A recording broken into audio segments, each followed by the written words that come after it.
Thank you. It is an honor to be here. As a young man raised and brought up in the public school system, I pledge my allegiance to that flag every single day. And the honor, maybe one of the greatest honors of my life today, is to be here and leverage the work that I've done as testimony that may in some way benefit this nation that I love. I'd like to start by saying thank you to Chairman Corker for your leadership in this endeavor, and to Senator Cardin. Your leadership has been extraordinary, and I'd like to also say thank you to the rest of the committee that has supported this effort. This is a bipartisan effort, and in a country that is riddled with bipartisan separation on so many things, slavery seems to come up as one of these issues that we can all agree upon. And I applaud you for your agreement, and I believe in you and your leadership and your ability to take us out of it. I'm here today to defend the right to pursue happiness. It's a simple notion, the right to pursue happiness. It's bestowed upon all of us by our Constitution. Every citizen of this country has the right to pursue it. And I believe that it is incumbent upon us as citizens of this nation, as Americans, to bestow that right upon others, upon each other, and upon the rest of the world. But the right to pursue happiness for so many is stripped away. It's raped. It's abused. It's taken by force, fraud, or coercion. It is sold for the momentary happiness of another. Now, this is about the time when I start talking about politics that the internet trolls tell me to stick to my day job. So I'd like to talk about my day job. My day job is as the chairman and the co-founder of Thorn. We build software to fight human trafficking and the sexual exploitation of children. And that's our core mission. My other day job is that of the father of two, a 2-month-old and a 2-year-old. And as part of that job that I take very seriously, I believe that it is my effort to defend their right to pursue happiness and to ensure a society and government that defends it as well. As part of my anti-trafficking work, I've met victims in Russia. I've met victims in India. I've met victims that have been trafficked from Mexico, victims in New York and New Jersey and all across our country. I've been on FBI raids where I've seen things that no person should ever see. I've seen video content of a child that's the same age as mine being raped by an American man that was a sex tourist in Cambodia. And this child was so conditioned by her environment that she thought she was engaging in play.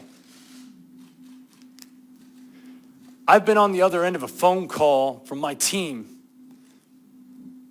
asking for my help because we had received a call from the Department of Homeland Security telling us that a 7-year-old girl was being sexually abused, and that content was being spread around the dark web. And she had been being abused, and they'd watched her for 3 years, and they could not find the perpetrator, asking us for help. We were the last line of defense. An actor and his foundation were the potential last line of defense. That's my day job, and I'm sticking to it.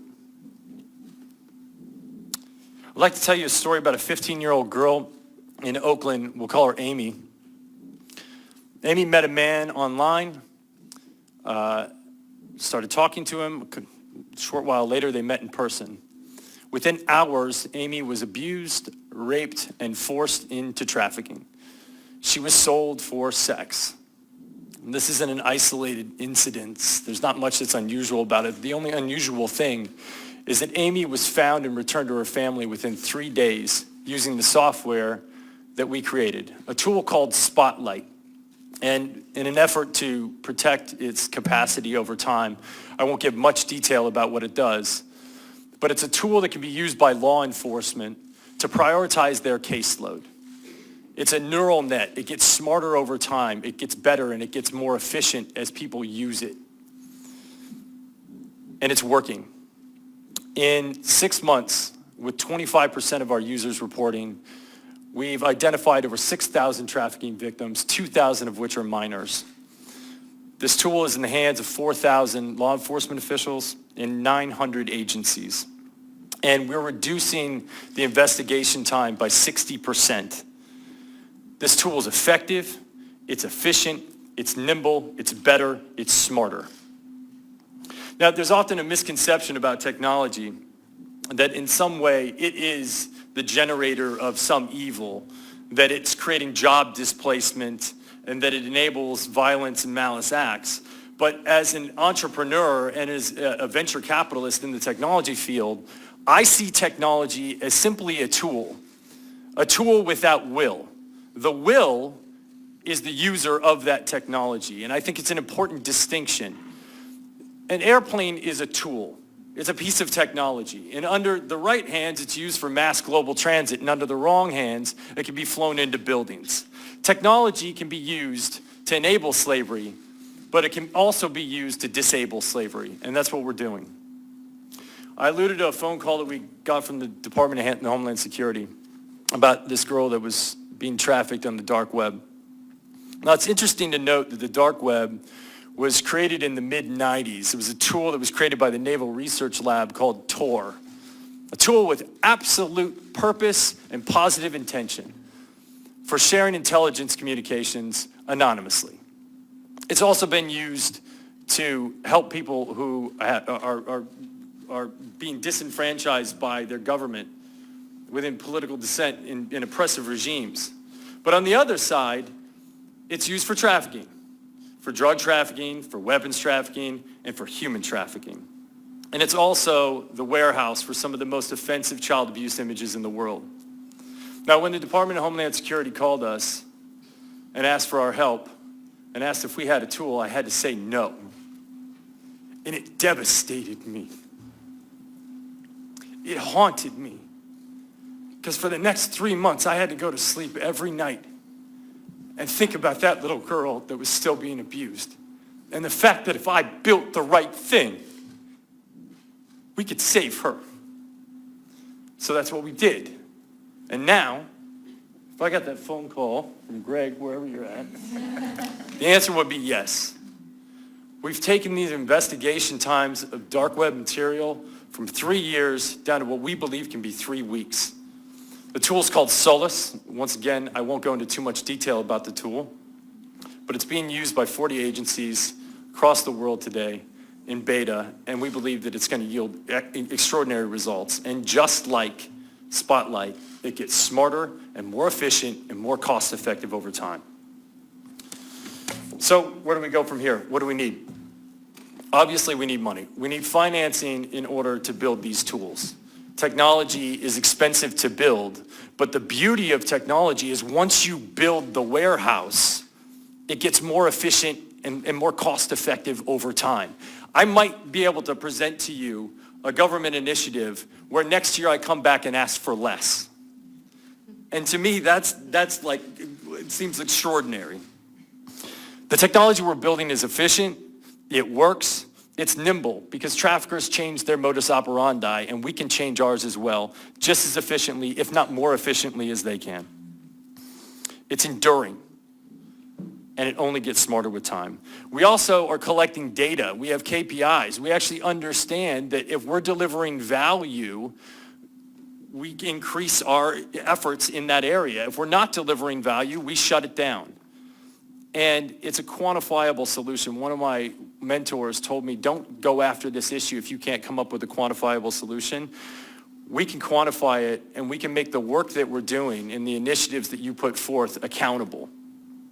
My second recommendation is to continue to foster these private-public partnerships.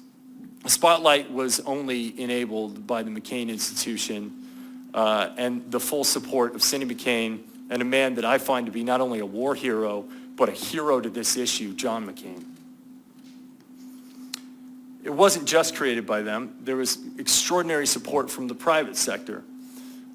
Company Digital Reasoning out of Tennessee stepped up to the plate. They offered us effort. They offered us engineers. They offered us support and pro bono work.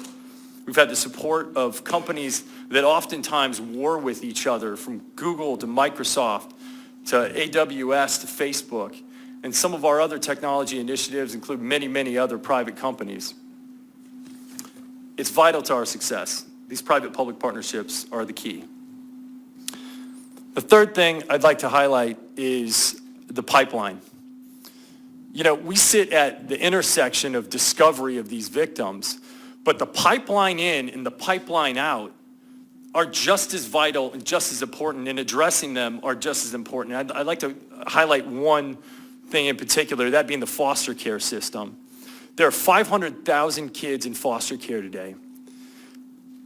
I was astonished to find out that 70% of the inmates in the prison across this country have touched the foster care system, and 80% of the people on death row were at some point in time exposed to the foster care system. 50% of these kids will not graduate high school, and 95% of them will not get a college degree. But the most staggering statistic that I found was that foster care children are 4 times more likely to be exposed to sexual abuse. That's a breeding ground for trafficking. I promise you that's a breeding ground for trafficking. But the reason I looked at foster care is that it's a microcosm. It's a sample set that we have pretty extraordinary data around to date, even though we can't seem to fix it. It's a microcosm for what happens when displacement happens abroad as the unintended consequences of our actions or inactions in the rest of the world.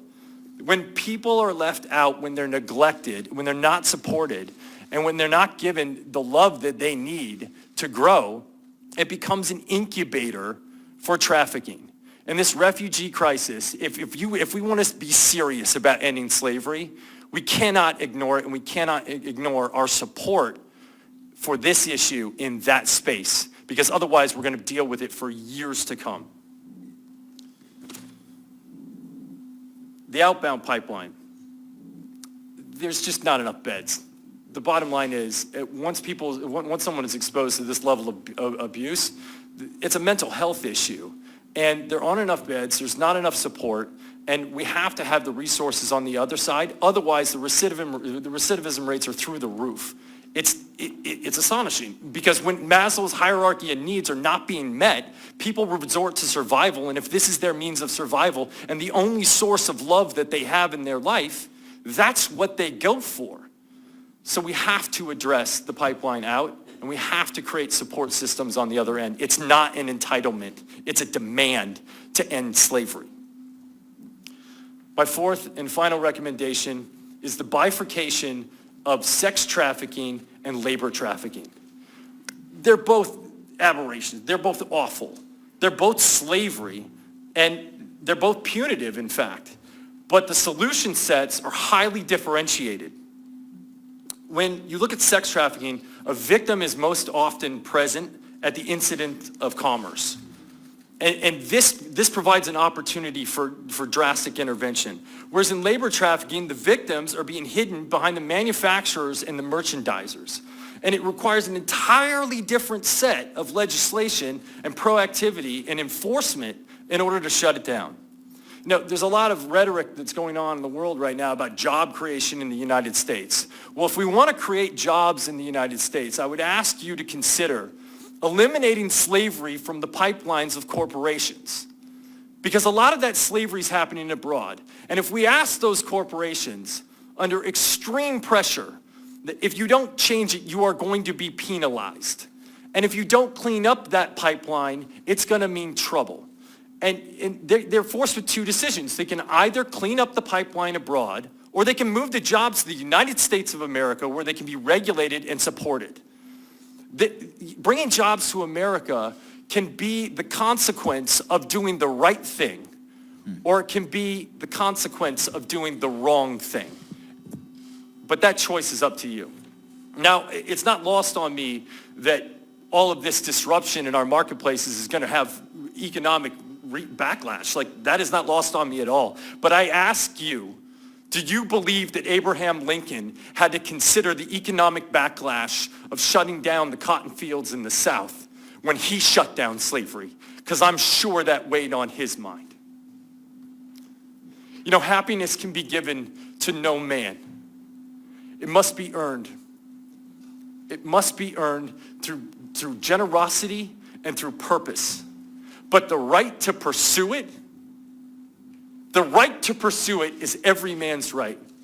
And I beg of you that if you give people the right to pursue it, what you may find in return is happiness for yourself. Thank you. Thank you so much.